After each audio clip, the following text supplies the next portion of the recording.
Sa harap ng 4 na linggong sunod-sunod na pagtataas sa presyo ng langis, muli na namang nagpatupad ng big-time oil price hike ang mga kumpanya ng langis ngayong araw, June 17. Batay sa abiso ng Caltex Philippines, piso at 80 sentimos ang itinaas sa kada litro ng gasolina at diesel. Samantala, piso at 50 sentimos naman ang itinaas sa kada litro ng kerosene.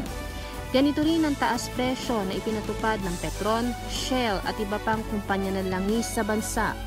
Kaugnay nito, ang presyo kada litro ng diesel dito sa lungsod ng Baguio ay pumapalo sa 62 pesos and 20 centavos hanggang 64 pesos and 20 centavos, habang 62 pesos and 30 centavos hanggang 63 pesos and 30 centavos ang presyo sa kada litro ng gasolina ng kumpanyang Petron.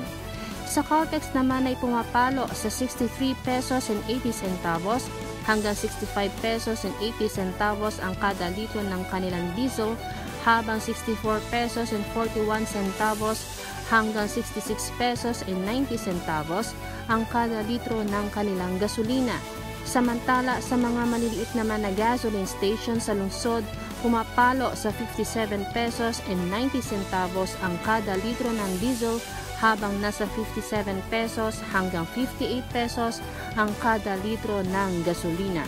Mula sa Baguio City, Lynette Bautista para sa Mata ng Agila Northern Luzon. Matatag, matapang,